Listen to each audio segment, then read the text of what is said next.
Hello दोस्तों, welcome back.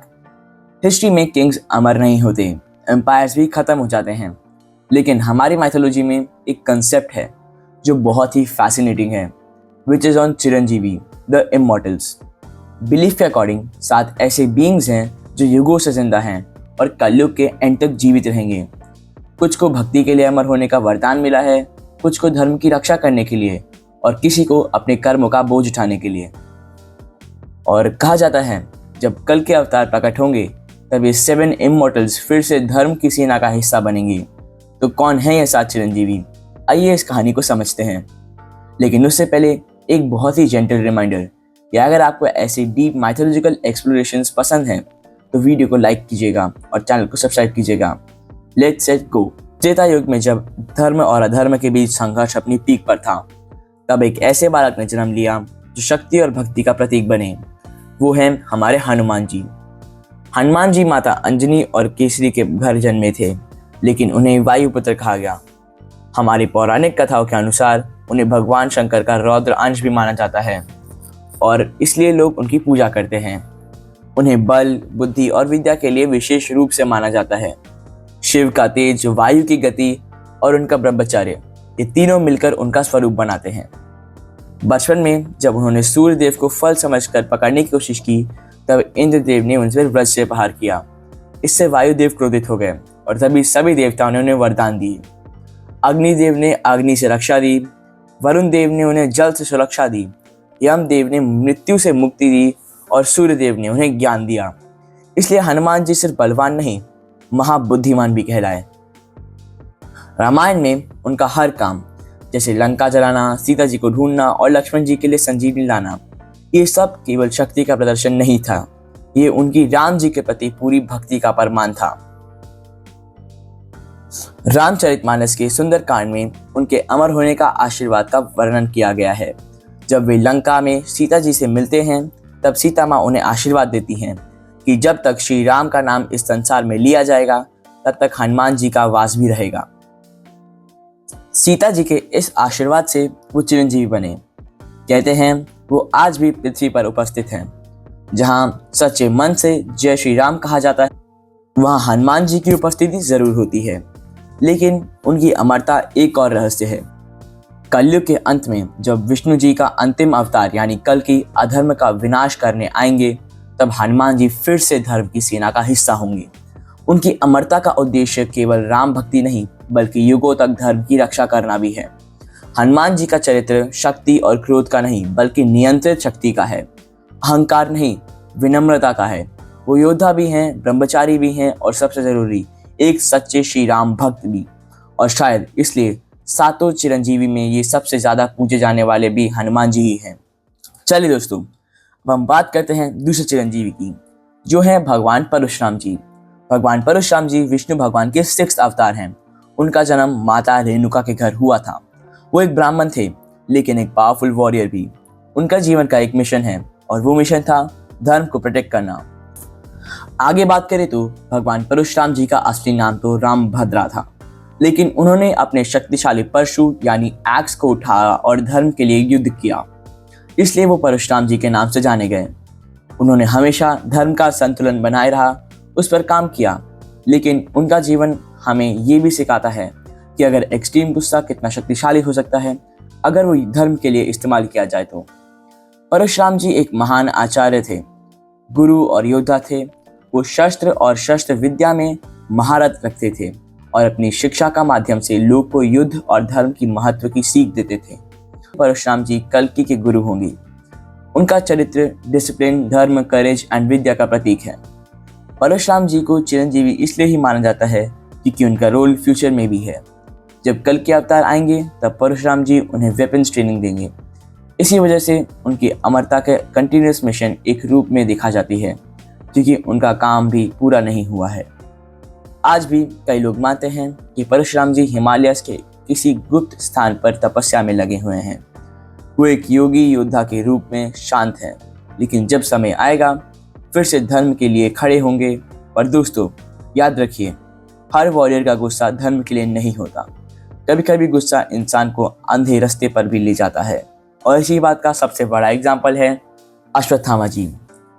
Ashwatthama जी गुरु द्रोणाचार्य के पुत्र थे और एक बहुत ही शक्तिशाली योद्धा भी। लेकिन महाभारत के लास्ट फेज में उनका जीवन एक बड़े टर्न से गुजरा। अपने पिता की मृत्यु के बाद गुस्से में उन्होंने पांडवों के सोए हुए पुत्रों का वध कर दिया। पर उनका सबसे पेनफुल चैप्टर था श्री कृष्ण जी ने जब उन्हें श्राप दिया कि वो अमर रहेंगे, लेकिन अपने घाव और दर्द के साथ, और उन्हें कभी पूरी शांति नहीं मिलेगी। उनके मस्तक से मणि निकाल ली गई। अश्वत्थामा जी का रोल शुरू से ही धर्म की रक्षा करना था। बचपन में अपने बाल अवतार में गुरु द्रोणाचार्य के निर्देश और पारिवारिक ट्रेनिंग के दौरान उन्होंने जीवन का महत्व समझना शुरू कर दिया। वो अपनी शक्ति और ज्ञान का सही उपयोग धर्म के लिए करने लगे और जो गलत होता था उसे रोकने की कोशिश करते थे। बाल स्थिति में जब उन्होंने अपनी और दूसरों की सुरक्षा की बिना फॉर्मल गुरु दीक्षा लिए, यह अर्ली अवेयरनेस और इंटेलेक्ट उन्हें कैरेक्टर डेवलपमेंट का बेस बना, जो उन्हें एक मैच्योर और रिस्पॉन्सिबल योद्धा बनाता है।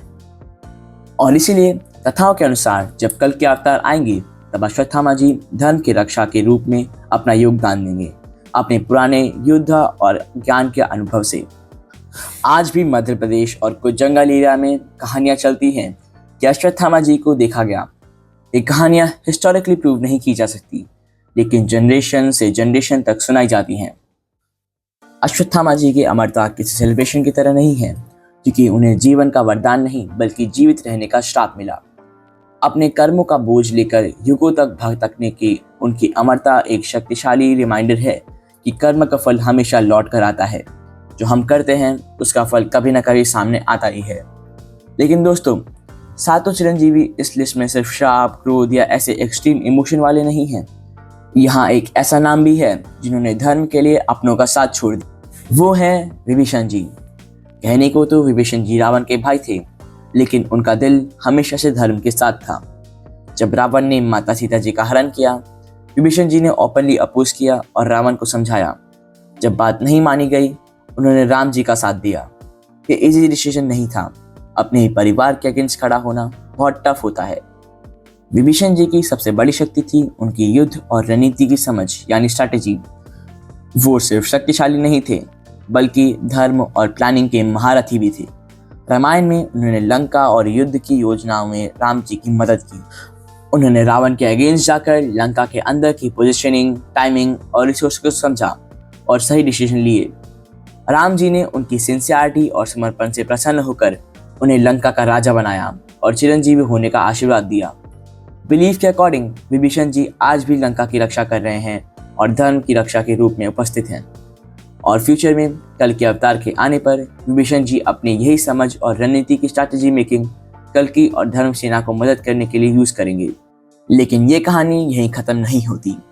एक और राजा थे जिन्होंने अपना सब कुछ दे दिया सिर्फ एक वचन के लिए। वो थे महाबली। महाबली एक असुर राजा थे, लेकिन उनकी असली पहचान उनकी जाति नहीं, उनका कैरेक्टर था। वो एक्सट्रीमली जनरस थे। उनके राज्य की इतनी प्रॉस्पेरिटी थी कि लोगों को किसी चीज़ की कमी नहीं थी। उनके लिए सबसे बड़ा धन अपना वचन था। जब भगवान विष्णु ने वामन अवतार लेकर सिर्फ 3 कदम जमीन मांगी, महाबली ने बिना हेजिटेशन के हाँ कह दिया। लेकिन 3 कदमों में पृथ्वी और आकाश सब कवर हो गया। तीसरे कदम के लिए जगह ना बचने पर महाबली ने अपना सिर झुका दिया। फिर उन्हें पाताल लोक भेज दिया गया। लेकिन ये एक हार नहीं थी। उनकी विनम्रता और कमिटमेंट से प्रसन्न होकर उन्हें चिरंजीवी होने का वरदान मिला। आज भी केरल का ओणम फेस्टिवल उनकी याद में मनाया जाता है। लोग मानते हैं कि हर साल आज भी वो मिलने आते हैं अपनी प्रजा से, ये देखने के लिए कि वो सब खुश है या नहीं। हम सबको आज तक ऐसी कहानियां सुनने हैं जिसमें सिर्फ शक्ति और राज्य ही अमर होते हैं, लेकिन कभी कभी ज्ञान भी अमर होता है। जैसे कि वेद व्यास जी। वेद व्यास जी सिर्फ महाभारत के राइटर नहीं थे, वो नॉलेज के आर्किटेक्ट थे। उन्होंने वेदों को डिवाइड करके ज्ञान को ऑर्गेनाइज किया ताकि हर युग और हर इंसान उन्हें समझ सके। महाभारत जैसा महाग्रंथ जिसमें भगवत गीता शामिल है, वो उनकी ही देन है। उनका कंट्रीब्यूशन इतना विशाल है कि उन्हें चिरंजीवी माना जाता है, क्योंकि उनका ज्ञान कभी पुराना नहीं होता। बिलीफ है कि वेद व्यास जी आज भी हिमालय में तपस्या कर रहे हैं। जब भी धर्म को डायरेक्शन की जरूरत होगी, उनकी विजडम फिर से मार्गदर्शन करेगी। उनकी इमॉर्टैलिटी उनके शरीर से ज़्यादा उनके इटर्नल नॉलेज का प्रमाण है। फ्यूचर में कल के अवतार के टाइम वो गाइड, टीच और सपोर्ट करेंगे धर्म वॉरियर्स को, दिखाते हुए कि असली इमॉर्टैलिटी नॉलेज और विजडम में होती है। और मोस्ट इम्पॉर्टेंट, ये कलयुग का डॉक्यूमेंटेशन भी सही रूप से वेद व्यास जी ही कर रहे हैं। और हाँ, जब ज्ञान की बात हो रही हो तो एक और गुरु का नाम आता है, जो कि हैं कृपाचार्य जी। कृपाचार्य जी महाभारत के एक रिस्पेक्टेड गुरु थे, एक डिसिप्लिन, बैलेंस और न्यूट्रलिटी का एग्जाम्पल। उन्होंने पांडवों और कौरवों दोनों को शस्त्र और नीति सिखाई और हमेशा इम्पार्शियल यानी निष्पक्ष रहे। कुरुक्षेत्र युद्ध के बाद भी वो जिंदा रहे, जो उन्हें अलग बनाता है। उन्हें चिरंजीवी माना जाता है क्योंकि उनका रोल सिर्फ एक वॉरियर का नहीं बल्कि इटर्नल टीचर का भी है। एक ऐसे गुरु जो धर्म और शिक्षा को युगों तक बनाए रखते हैं।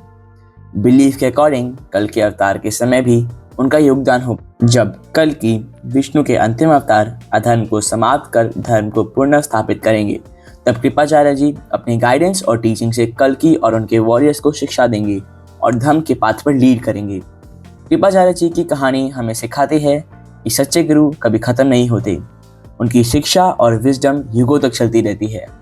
वो यहाँ हैं धर्म के पाथ दिखाने के लिए। तो दोस्तों, ये 7 चिरंजीवी सिर्फ इमॉर्टल्स नहीं, ये 7 लेसन्स हैं। भक्ति, duty, balance, Karma, truth, humility और नॉलेज। अब एक सवाल आपसे है, क्या आप मानते हैं कि ये डिवाइन बीइंग्स आज भी इस अर्थ पर हैं, या फिर ये हमें याद दिलाने के लिए हैं कि धर्म कभी खत्म नहीं होता? कमेंट सेक्शन में ज़रूर बताएं। मिलते हैं हमारे नेक्स्ट वीडियो में, तब तक के लिए बाय बाय।